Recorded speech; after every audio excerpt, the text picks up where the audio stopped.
بسم اللہ الرحمن الرحیم۔ السلام علیکم۔ تمام احباب ایک مرتبہ درود شریف پڑھ لیں، کیونکہ ایک مرتبہ درود شریف پڑھنے سے اللہ تعالیٰ کی 10 رحمتیں نازل ہوتی ہیں۔ اسلامی سال کا تیسرا مہینہ ربیع الاول ہے، جو فیوز و برکات کی بدولت ایک مبارک مہینہ کہلاتا ہے۔ اس مہینے کی سب سے بابرکت بات یہ ہے کہ اسی مہینے میں 12 ربیع الاول کو پیارے آقا مکی مدنی رسول حضرت محمد مصطفیٰ صلی اللہ علیہ وسلم کی ولادت باسعادت ہوئی۔ سب سے پہلے ہمارے تمام دیکھنے اور سننے والوں کو ماہ میلاد مصطفیٰ صلی اللہ علیہ وسلم کی ڈھیروں مبارکباد۔ ناظرین، آج کی ویڈیو میں ہم آپ کو ولادت باسعادت کے متعلق ایک عجیب حکایت سنانے جا رہے ہیں، تو آئیے ویڈیو کا آغاز کرتے ہیں۔ حضرت سیدنا علامہ ابن حجر مکی شافعی رحمۃ اللہ علیہ ولادت مصطفیٰ صلی اللہ علیہ وسلم پر ہونے والے ایک ایمان افروز اور عقلوں کو حیران کر دینے والے واقعے کو تحریر فرماتے ہیں کہ ایک شخص جس کا نام عامر یمنی تھا، اس کی ایک بیٹی تھی جو کولنج یعنی بڑی آنت کا درد اور جزام یعنی سفید داغ وغیرہ کے امراض میں مبتلا ہونے کے ساتھ ساتھ چلنے پھرنے سے بھی معذور تھی۔ عامر کے پاس ایک بت تھا۔ وہ اپنی بیٹی کو اس کے سامنے بٹھاتا اور بت سے کہتا، اگر تو شفا دے سکتا ہے تو میری بیٹی کو شفا دے۔ سالوں تک وہ یوں کہتا رہا، مگر بت بنا رہتا۔ پتھر کا بت دے بھی کیا سکتا ہے۔ توفیق و عنایت کی ہوا چلی کہ ایک دن عامر اپنی بیوی سے کہنے لگا کہ ہم کب تک اس گونگے بہرے پتھر کو پوجتے رہیں گے جو نہ بولتا ہے نہ سنتا ہے۔ میں نہیں سمجھتا کہ ہم صحیح دین پر ہیں۔ اس کی بیوی نے کہا، ٹھیک ہے، پھر ہمیں ساتھ لے کر ہدایت کی تلاش کے لیے نکلو، شاید کہ ہمیں حق کی طرف راہنمائی مل جائے۔ دونوں میاں بیوی اپنے مکان کی چھت پر بیٹھے یہی گفتگو کر رہے تھے کہ اچانک انہوں نے دیکھا کہ ایک نور ہے جو سارے آسمان پر پھیلا ہوا ہے۔ اس کی روشنی سے ساری دنیا چمک اٹھی ہے۔ اللہ پاک نے ان کی آنکھوں سے ظلمت کے پردے ہٹا دیے تاکہ وہ خواب غفلت سے جاگ جائیں۔ کیا دیکھتے ہیں کہ فرشتے صف باندھے ایک مکان کو گھیرے میں لیے ہوئے ہیں، پہاڑ سجدہ کر رہے ہیں، زمین ٹھہری ہوئی ہے اور درخت جھکے ہوئے ہیں، اور یہ کہنے والا کہہ رہا ہے، مبارک ہو، سچے اور آخری نبی صلی اللہ علیہ وآلہ وسلم پیدا ہو گئے ہیں۔ عامر نے اپنے بت کو دیکھا تو وہ اوندھے منہ زمین پر ذلیل و ہار پڑا تھا۔ عامر کی بیوی کہنے لگی، ذرا اس بت کو تو دیکھیے، کیسے سر نیچا کیے زمین پر پڑا ہے۔ اتنا سنتے ہی بت بول اٹھا، خبردار رہو، بڑی خبر ظاہر ہو گئی ہے۔ وہ پاک ذات پیدا ہو چکی ہے جو کائنات کو شرف و افتخار بخشے گی۔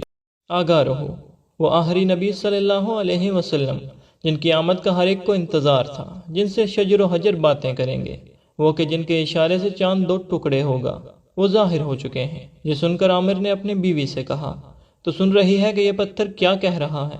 بولی، اس سے پوچھئے اس پیدا ہونے والے سعادت مند کا نام کیا ہے جن کے نور سے اللہ پاک نے سارا جہاں روشن فرما دیا ہے۔ عامر نے کہا، اے غیب سے آنے والی آواز، اس پتھر نے صرف آج ہی بات کی ہے، یہ تو بتاؤ اس کا نام کیا ہے؟ جواب دیا، ان کا نام نامی اسم گرامی محمد صلی اللہ علیہ وسلم ہے، جو صاحب زمزم و صفا یعنی حضرت سیدنا اسماعیل علیہ السلام کے بیٹے ہیں۔ ان کی زمین تہامہ ہے اور ان کے دونوں کندھوں کے درمیان مہر نبوت ہے۔ وہ جب چلیں گے تو بادل ان پر سایہ کرے گا۔ اتنے میں عامر کی بیٹی، جو کہ نیچے بے خبر سو رہی تھی، اپنے پاؤں پر چلتی ہوئی چھت پر آ گئی۔ عامر نے حیران ہوتے ہوئے کہا، اے میری بیٹی، تیری وہ تکلیف کہاں گئی جس میں تو مبتلا تھی اور جس نے تیرا جینا مشکل کر رکھا تھا؟ بیٹی نے جواب دیا، ابا جان، میں دنیا جہاں سے بے خبر سو رہی تھی کہ میں نے اپنے سامنے نور کی تجلی دیکھی۔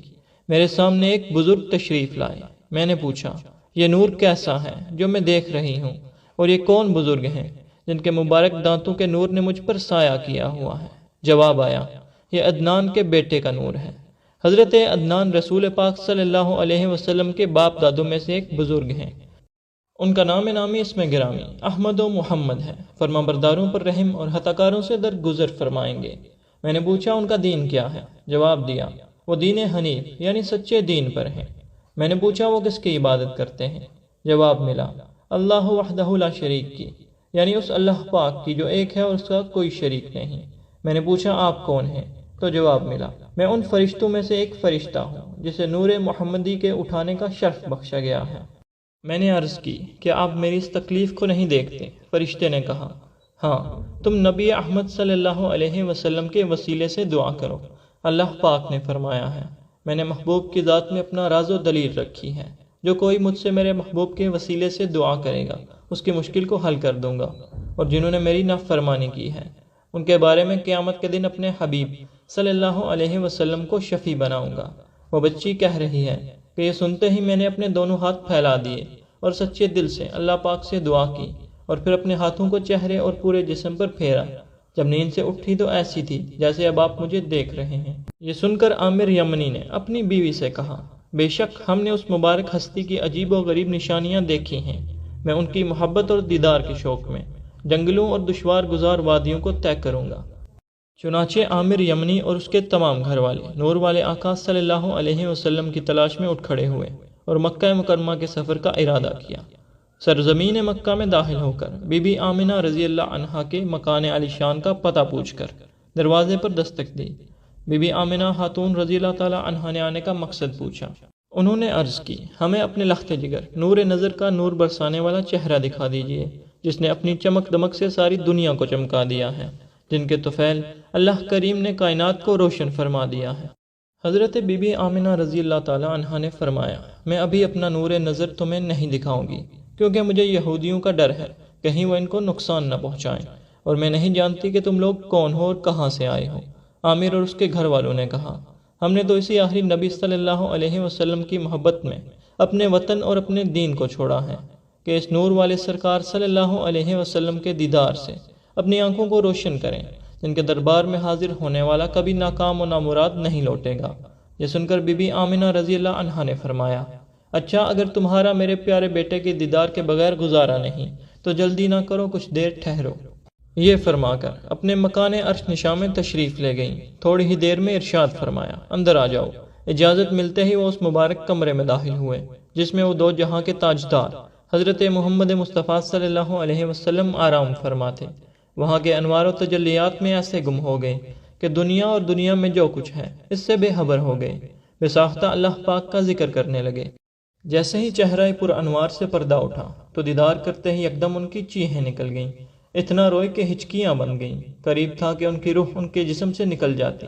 آگے بڑھ کر رسول پاک صلی اللہ علیہ وسلم کے ننھے ننھے مبارک ہاتھوں کو چوما۔ حضرت بی بی آمنہ رضی اللہ عنہا نے ارشاد فرمایا، اب جلدی سے چلے جائیے۔ آخرکار نہ چاہتے ہوئے عامر یمنی دل پر ہاتھ رکھتے ہوئے گھر سے باہر آئے۔ عامر یمنی کا حال ہی بدل چکا تھا، وہ اس نورانی چہرے کے دیدار کے عاشق زار بن چکے تھے۔ دیوانہ وار چیخ کر کہنے لگے، مجھے حضرت بی بی آمنہ کے گھر واپس لے چلو اور دوبارہ التجا کرو کہ مجھے دیدار کرا دیں۔ بی بی آمنہ رضی اللہ عنہا کے گھر واپس آئے۔ جو ہی عامر یمنی نے حضور پاک صلی اللہ علیہ وسلم کو دیکھا تو دیکھتے ہی لپکا اور قدموں میں گر گیا، پھر ایک زوردار چیخ ماری اور اس کی روح ان ننھے ننھے قدموں پر قربان ہو گئی۔ معزز